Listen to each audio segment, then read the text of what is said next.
Ready হতে Iran, শুরু হচ্ছে বিশ্ব সংবাদ।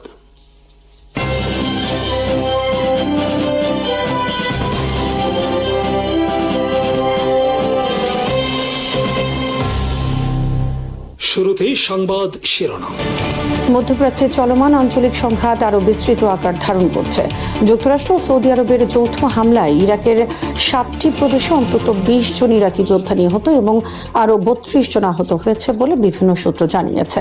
হামলাগুলো সংঘাতকে নতুন মাত্রায় নিয়ে গেছে এবং অঞ্চল জুড়ে উত্তেজনা আরও বেড়ে গেছে। কয়েকদিনের তুলনামূলক শান্ত পরিস্থিতির পর নতুন করে উত্তেজনা সৃষ্টি করে ইরান জানিয়েছে তারা জর্ডানে অবস্থিত একটি মার্কিন সামরিক ঘাঁটিকে লক্ষ্য করে ক্ষেপণাস্ত্র হামলা চালিয়েছে। তবে জর্ডানের সেনাবাহিনী দাবি করেছে ভোরে তাদের আকাশ প্রতিরক্ষা ব্যবস্থা 5টি ক্ষেপণাস্ত্র সফলভাবে ভূপাতিত করেছে, ফলে বড় ধরনের ক্ষয়ক্ষতি এড়ানো সম্ভব হয়েছে। এদিকে কৌশলগতভাবে গুরুত্বপূর্ণ হরমুজ প্রণালীকে কেন্দ্র করেও নতুন বিরোধ দেখা দিয়েছে। ওমানের পক্ষ থেকে প্রণালীর নৌ চলাচলের রুট ভাগাভাগির একটি প্রস্তাব দেওয়া হলেও তা প্রত্যাখ্যান করেছে তেহরান। ইরান স্পষ্টভাবে জানিয়েছে তারা হরমুজ প্রণালীর প্রবেশ মুখের উপর পূর্ণ নিয়ন্ত্রণ এবং বহির্গমন রুটের উপরও আংশিক নিয়ন্ত্রণ চায়।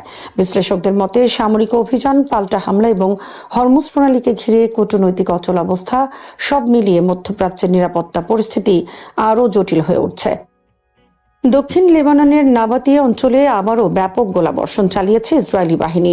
লেবাননের রাষ্ট্রীয় সংবাদ সংস্থা ন্যাশনাল নিউজ এজেন্সি জানিয়েছে স্থানীয় সময় সকাল 9:15 থেকে আপার নাবাতিয়ার উপকণ্ঠে অবস্থিত আলী তাহের পাহাড় লক্ষ্য করে ইসরায়েলি আর্টিলারি হামলা শুরু হয়। একই সময়ে দক্ষিণ লেবাননের বিনতে জবেইল জেলার আইতা আল জাবাল শহরের উপকণ্ঠ পর্যন্ত ইসরায়েলি সামরিক যান অগ্রসর হয়। পরে সেগুলো হাদাথা এলাকার দিকে ফিরে যায় বলে জানিয়েছে এনএনএ। এদিকে নাবাতিয়ে আলা ফাউকা শহরেও তীব্র গোলাবর্ষণের খবর পাওয়া গেছে। এনএন-এর তথ্য অনুযায়ী ইসরায়েল অধিকৃত সীমান্তবর্তী কফার কেলা গ্রামের কাছে তেল আল নাহাস এলাকায় অবস্থানরত ইসরায়েলি সামরিক ঘাঁটি থেকে হামলা চালানো হয়। সংবাদ সংস্থাটি বলেছে গোলাবর্ষণ ছিল অত্যন্ত তীব্র ও লক্ষ্যভিত্তিক, যার ফলে এলাকায় নতুন করে আতঙ্ক ছড়িয়ে পড়ে। যদিও ইসরায়েল ও লেবানন সরকারের মধ্যে একটি যুদ্ধবিরতি কার্যকর রয়েছে, তবুও সীমান্ত এলাকায় বিচ্ছিন্ন হামলা ও সামরিক তৎপরতা অব্যাহত রয়েছে। একই সঙ্গে ইসরায়েলের দক্ষিণ লেবাননে সামরিক উপস্থিতি ও দখলদারিত্বের অবসান ঘটাতে কূটনৈতিক প্রচেষ্টা চলমান রয়েছে। সাম্প্রতিক এই গোলাবর্ষণ যুদ্ধবিরতির স্থায়িত্ব নিয়ে নতুন করে প্রশ্ন তুলেছে। এখন পর্যন্ত হামলায় হতাহত বা ক্ষয়ক্ষতির বিষয়ে লেবাননের কর্তৃপক্ষ আনুষ্ঠানিকভাবে কোনো তথ্য প্রকাশ করেনি। পরিস্থিতি নিবিড়ভাবে পর্যবেক্ষণ করছে সংশ্লিষ্ট কর্তৃপক্ষ এবং সীমান্ত অঞ্চলে উত্তেজনা আরও বাড়তে পারে বলে আশঙ্কা করা হচ্ছে। ইরাকের পপুলার মোবিলাইজেশন ফোর্সেস জানিয়েছে যুক্তরাষ্ট্র ও সৌদি আরবের যৌথ বিমান হামলায় তাদের অন্তত 20 জন যোদ্ধা নিহত এবং আরও 32 জন আহত হয়েছেন। মঙ্গলবার প্রকাশিত এক বিবৃতিতে সংস্থাটি জানায় হতাহতের এই সংখ্যা প্রাথমিক এবং মাঠ পর্যায়ের মূল্যায়ন শেষ হলে তা আরও বাড়তে পারে। পিএমএফ এর দাবি হামলাগুলো ইরাকের 7টি প্রদেশে তাদের বিভিন্ন অবস্থানকে লক্ষ্য করে চালানো হয়েছে। এসব প্রদেশের মধ্যে রয়েছে বাগদাদ, ওয়াসিদ, মিনেভে, বসরা, কিরকুক, কারবালা এবং দিয়ালা। সংস্থাটির ভাষ্য অনুযায়ী হামলায় তাদের বিভিন্ন সামরিক স্থাপনা ক্ষতিগ্রস্ত হয়েছে। বিবৃতিতে আরও বলা হয় বিমান হামলার ফলে ভবন, সামরিক যানবাহন এবং বিভিন্ন ধরনের সামরিক সরঞ্জামেরও ব্যাপক ক্ষয়ক্ষতি হয়েছে। তবে ক্ষয়ক্ষতির পূর্ণাঙ্গ হিসাব এখনও প্রকাশ করা হয়নি। ইরাকের রাষ্ট্রীয় স্বীকৃত নিরাপত্তা কাঠামোর অংশ পিএমএফ মূলত শিয়া সশস্ত্র গোষ্ঠীগুলোর সমন্বয়ে গঠিত একটি জোট। সাম্প্রতিক এই হামলা মধ্যপ্রাচ্যে চলমান উত্তেজনার মধ্যে নতুন করে উদ্বেগ সৃষ্টি করেছে। ইরানের Islamic revolutionary guard corps IRGC দাবি করেছে যুক্তরাষ্ট্রের নতুন করে আগ্রাসনের জবাবে তারা জর্ডানে অবস্থিত মার্কিন সেনাবাহিনীর একটি বিমান ঘাঁটি এবং সেন্ট্রাল কমান্ড সেন্টকমের একটি কমান্ড সেন্টারে একাধিক ব্যালিস্টিক ক্ষেপণাস্ত্র নিক্ষেপ করেছে। আইআরজিসির অ্যারোস্পেস ফোর্স এক বিবৃতিতে জানায় এই হামলা চালানো হয়েছে শিশু হত্যাকারী মার্কিন সেনাবাহিনীর আগ্রাসী কর্মকাণ্ডের প্রতিক্রিয়া হিসেবে। তারা দাবি করে ইরানের স্বার্থের বিরুদ্ধে যুক্তরাষ্ট্রের অবৈধ ও ষড়যন্ত্র উদ্দেশ্যমূলক পদক্ষেপ অব্যাহত থাকলে প্রতিরোধও অব্যাহত থাকবে। বিবৃতিতে আরও বলা হয়, ইসলামী প্রজাতন্ত্র ইরানের বিরুদ্ধে যতদিন হুমকি থাকবে এবং মার্কিন বাহিনী আমাদের স্বার্থের বিরুদ্ধে অবৈধ উস্কানিমূলক কর্মকাণ্ড চালিয়ে যাবে, ততদিন প্রতিরোধ চলবে। মার্কিন কর্মকর্তাদের হুমকি এবং আমাদের স্বার্থে অবৈধ হস্তক্ষেপ অবশ্যই বন্ধ করতে হবে। মধ্যপ্রাচ্যে চলমান উত্তেজনার মধ্যে এই হামলার দাবি নতুন করে আঞ্চলিক সংঘাত আরও বিস্তৃত হওয়ার আশঙ্কা তৈরি করেছে। যুক্তরাষ্ট্রের রাজধানী ওয়াশিংটন ডিসিতে সফররত ইসরায়েলের প্রধানমন্ত্রী বেনিয়ামিন নেতানিয়াহুর বিরুদ্ধে ব্যাপক বিক্ষোভ অনুষ্ঠিত হয়েছে। শত শত বিক্ষোভকারী আন্তর্জাতিক অপরাধ আদালতের জারি করা গ্রেফতারি পরোয়ানা কার্যকর করার দাবিতে রাস্তায় নেমে আসেন। প্রবল বৃষ্টির মধ্যেও বিক্ষোভকারীরা হোয়াইট হাউসের দিকে মিছিল করেন। এ সময় এলাকা জুড়ে অতিরিক্ত নিরাপত্তা ব্যবস্থা নেওয়া হয়। বিক্ষোভকারীরা বিভিন্ন স্লোগানের মাধ্যমে মার্কিন প্রশাসনের কাছে নেতানিয়াহুর বিরুদ্ধে আইসিসির পরোয়ানা বাস্তবায়নের আহ্বান জানান। এদিকে পৃথক এক ঘটনায় কয়েকজন বিক্ষোভকারী জর্জ টাউনের 4 সিজনস হোটেলের লবিতে প্রবেশ করেন। সে সময় সেখানে নেতানিয়াহু নৈশ ভোজে অংশ নিচ্ছিলেন বলে জানা যায়। সামাজিক মাধ্যমে ছড়িয়ে পড়া ভিডিওতে দেখা যায় বিক্ষোভকারীরা হোটেলের ভেতরের রেস্তোরাঁর দিকে এগিয়ে যাওয়ার চেষ্টা করেন। পরে নিরাপত্তা কর্মীরা তাদের জোরপূর্বক সরিয়ে দেন। বিক্ষোভকারীরা বিবি বিবি তুমি লুকাতে পারবে না, তুমি গণহত্যা চালাচ্ছ স্লোগান দিতে থাকেন। বিবি নেতানিয়াহুর বহুল ব্যবহৃত ডাকনাম। উল্লেখ্য, 2024 সালে আন্তর্জাতিক অপরাধ আদালত নেতানিয়াহু এবং ইসরায়েলের সাবেক প্রতিরক্ষা মন্ত্রী ইয়োভ গালান্তের বিরুদ্ধে গ্রেফতারি পরোয়ানা জারি করে। আদালত তাদের বিরুদ্ধে গাজায় ইসরায়েলের সামরিক অভিযানের সময় যুদ্ধাপরাধ ও মানবতা বিরোধী অপরাধ সংগঠনের অভিযোগ আনে। ইসরায়েল এসব অভিযোগ অস্বীকার করে আসছে এবং আইসিসির এখতিয়ারও স্বীকার করে না। অন্যদিকে যুক্তরাষ্ট্র আইসিসির সদস্য নয়, ফলে নেতানিয়াহুর যুক্তরাষ্ট্র সফরের সময় আইসিসির পরোয়ানা কার্যকর হওয়ার সম্ভাবনা নিয়ে আন্তর্জাতিক অঙ্গনে নতুন করে আলোচনা শুরু হয়েছে। ইসরায়েলের প্রধানমন্ত্রী বেনিয়ামিন নেতানিয়াহু মঙ্গলবার হোয়াইট হাউসে মার্কিন প্রেসিডেন্ট ডোনাল্ড ট্রাম্পের সঙ্গে প্রায় 90 মিনিটের একান্ত বৈঠক করেন। চলমান ইরান সংকটের প্রেক্ষাপটে এটি ট্রাম্পের দ্বিতীয় মেয়াদে দুই নেতার অষ্টম বৈঠক। বৈঠক শেষে সামাজিক যোগাযোগ মাধ্যমে প্রকাশিত এক ভিডিও বার্তায় নেতানিয়াহু বলেন, এটি যুক্তরাষ্ট্রের কোনো প্রেসিডেন্টের সঙ্গে তার সেরা বৈঠকগুলোর একটি। তিনি জানান, দুই দেশের শীর্ষ কর্মকর্তাদের উপস্থিতিতে পূর্ণ সমন্বয় ও পারস্পরিক সহযোগিতার পরিবেশে আলোচনা হয়েছে। তার ভাষায় উভয় পক্ষের অভিন্ন লক্ষ্য হল ইরান যেন কখনোই পারমাণবিক অস্ত্র অর্জন করতে না পারে। পাশাপাশি ইসরায়েলের নিরাপত্তা ও ভবিষ্যৎ সংক্রান্ত বিভিন্ন বিষয়েও মতবিনিময় হয়েছে। হোয়াইট হাউসের প্রেস সচিব ক্যারোলিন লেভিট বৈঠক শেষে জানান, ট্রাম্পের নেতানিয়াহু ও ইউক্রেনের প্রেসিডেন্ট ভলোদিমির জেলেনস্কির সঙ্গে অনুষ্ঠিত বৈঠক ইতিবাচক ও ফলপ্রসূ ছিল।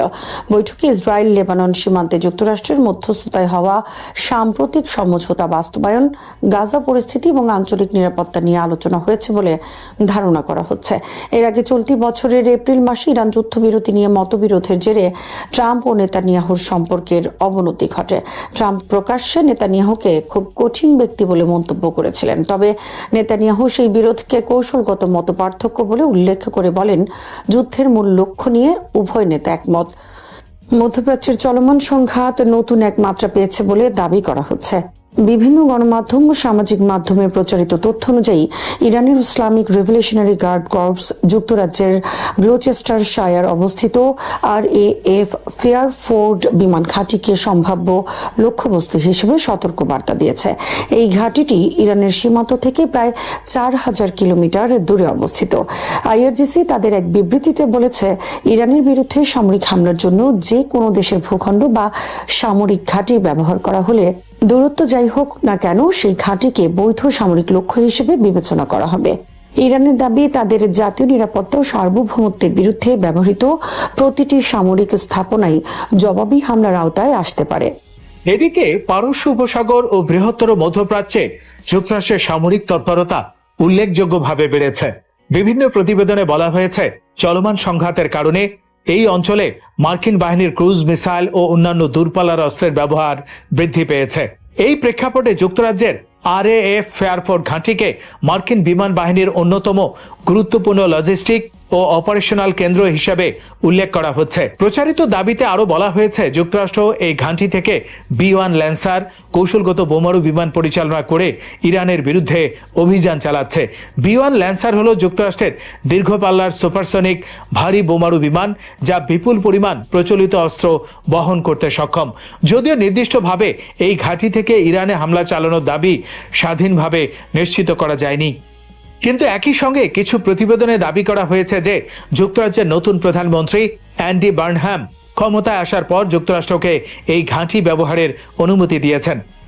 আইআরজিসির তথাকথিত ঘোষণা নং 46-এ উদ্ধৃত বক্তব্য অনুযায়ী বলা হয়েছে যে দেশের মাটি বা ঘাঁটি ব্যবহার করে ইরানের সার্বভৌমত্বের উপর আঘাত আনা হবে, সেই ঘাঁটিকে আমরা শত্রুপক্ষ হিসেবে বিবেচনা করব এবং প্রয়োজনীয় জবাব দেওয়া হবে।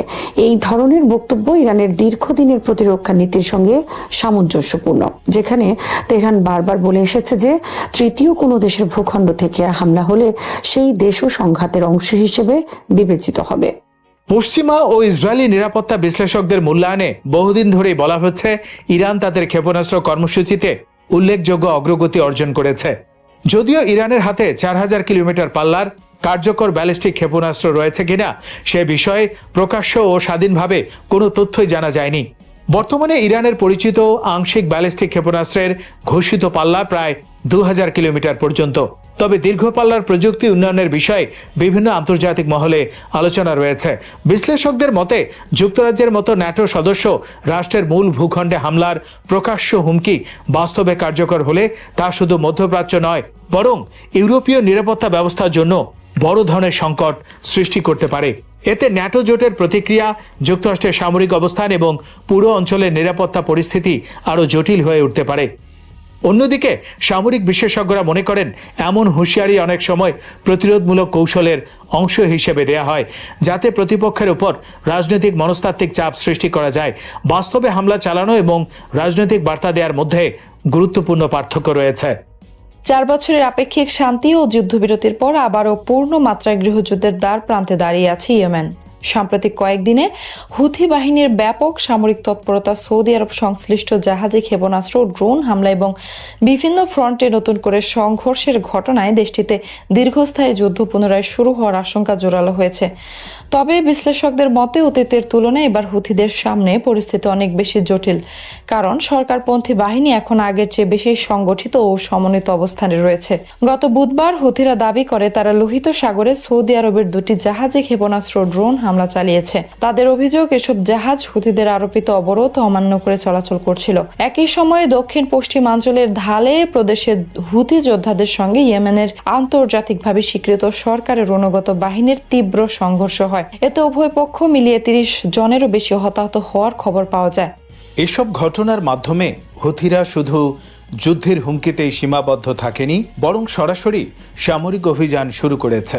দীর্ঘদিন ধরে ইয়েমেনের উত্তর পশ্চিমাঞ্চল ও রাজধানী সানার নিয়ন্ত্রণ ধরে রাখা হুথিরা এখন আবারও সামরিক শক্তি প্রয়োগের মাধ্যমে নিজেদের অবস্থান আরও সুসংহত করার চেষ্টা করছে। 2014 সালের সেপ্টেম্বরে হুথিরা রাজধানীর সানা দখল করে দ্রুত দেশের বড় অংশের নিয়ন্ত্রণ নেয়। তখন রাজনৈতিক বিভক্তি ও দুর্বল প্রতিরোধের কারণে সরকার কার্যত ভেঙে পড়ে। তৎকালীন প্রেসিডেন্ট আব্দ রাব্বু মনসুর হাদি সহ অনেক শীর্ষ নেতা নিরাপত্তার জন্য সৌদি আরবে আশ্রয় নেন। পরবর্তীতে 2015 সালের মার্চে সৌদি আরবের নেতৃত্বাধীন আরব জোট ইয়েমেন সরকারের পক্ষে যুদ্ধে যোগ দেয়। 2022 সালের এপ্রিল পর্যন্ত তারা সরাসরি সামরিক অভিযান চালালেও সেই দীর্ঘ যুদ্ধ হুথিদের দুর্বল করতে পারেনি, বরং সৌদি আরব ও সংযুক্ত আরব আমিরাতের ভিন্ন রাজনৈতিক লক্ষ্য, পাশাপাশি সরকারপন্থী শিবিরের অভ্যন্তরীণ বিভক্তি হুথিদের জন্য বড় সুবিধা তৈরি করেছিল। গত 1 দশকে ইয়েমেন সরকার, সৌদি নেতৃত্বাধীন জোট, যুক্তরাষ্ট্র, যুক্তরাজ্য এবং ইসরায়েলের সামরিক হামলা মোকাবেলা করেও হুথিরা দেশের সবচেয়ে জনবহুল অঞ্চল এবং রাজধানী সানার নিয়ন্ত্রণ ধরে রেখেছে। ফলে তাদের আত্মবিশ্বাস অনেক বেড়ে গেছে। তবে বিশেষজ্ঞদের মতে গত 4 বছরে যুদ্ধক্ষেত্রের বাস্তবতায় গুরুত্বপূর্ণ পরিবর্তন এসেছে, যা এবার হুথিদের জন্য নতুন চ্যালেঞ্জ তৈরি করতে পারে। ইন্টারন্যাশনাল ক্রাইসিস গ্রুপের জ্যেষ্ঠ ইয়েমেন বিশ্লেষক আহমেদ নাগি বলেন, ইয়েমেনের প্রেসিডেন্সিয়াল লিডারশিপ কাউন্সিল বা সরকারপন্থী নেতৃত্ব এখন আগের তুলনায় অনেক বেশি ঐক্যবদ্ধ।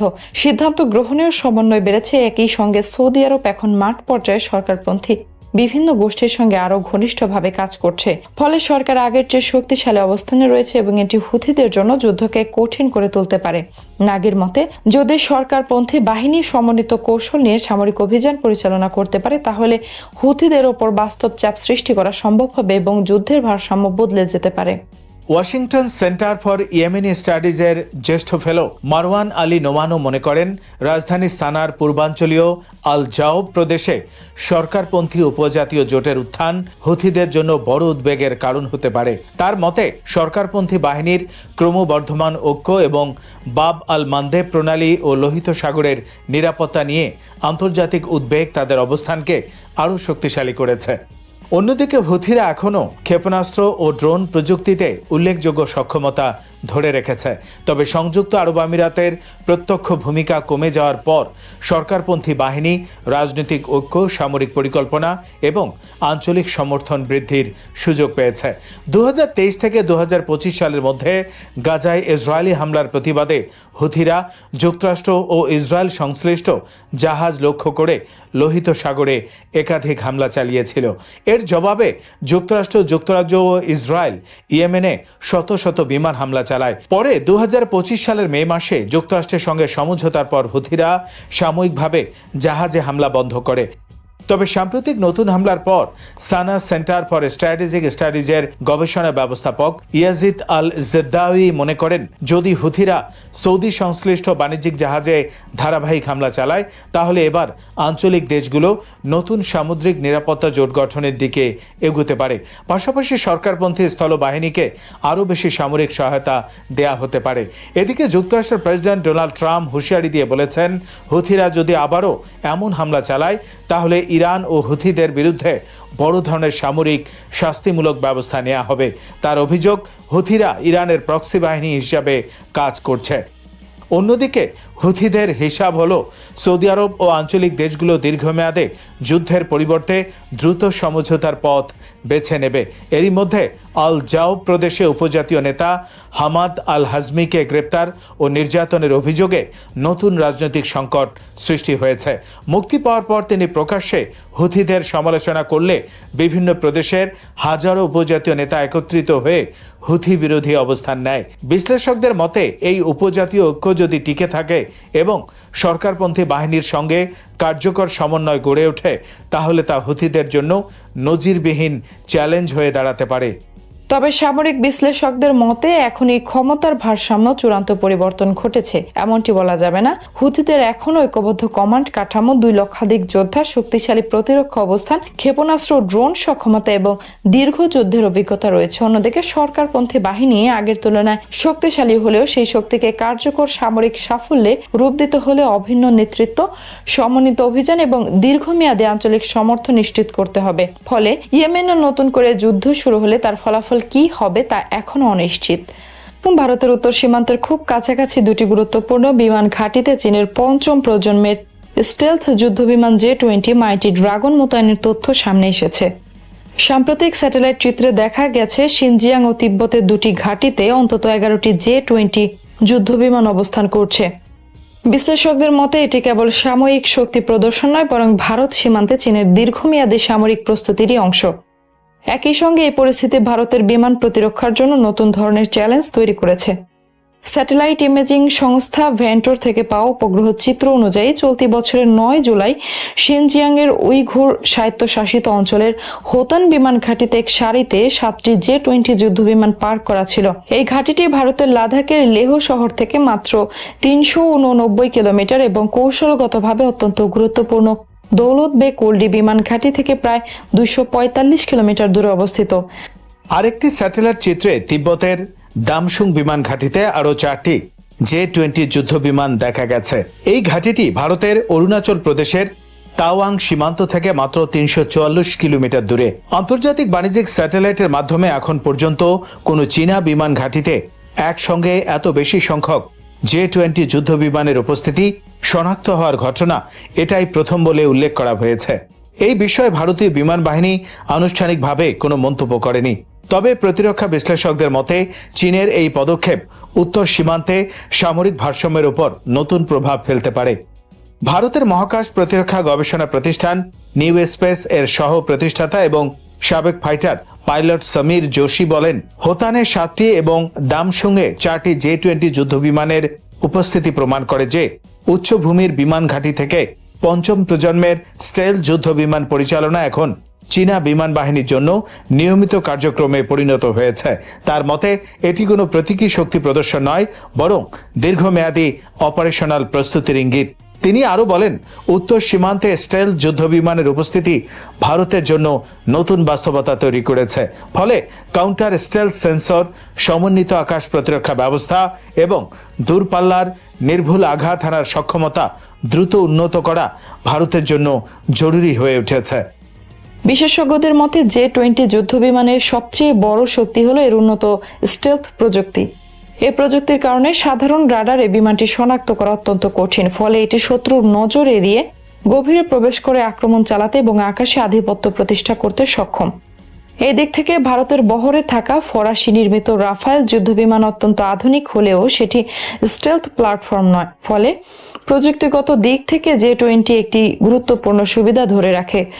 বর্তমানে ভারতের নিজস্ব কোনো পঞ্চম প্রজন্মের স্টেলথ যুদ্ধবিমান নেই। ভারত স্বদেশী advanced medium combat aircraft AMCA প্রকল্প নিয়ে কাজ করছে। যদিও প্রকল্পটির প্রযুক্তিগত উন্নয়নে অগ্রগতি হয়েছে, তবুও ব্যাপক ফ্লাইট পরীক্ষা ও বিভিন্ন ধাপের যাচাই বাছাই শেষে বিমানটি ভারতীয় বিমান বাহিনীর স্কোয়াড্রনে যুক্ত হতে অন্তত আরও 1 দশক সময় লাগতে পারে বলে ধারণা করা হচ্ছে। অন্যদিকে চীনের উৎপাদন সক্ষমতা দ্রুত বৃদ্ধি পাচ্ছে।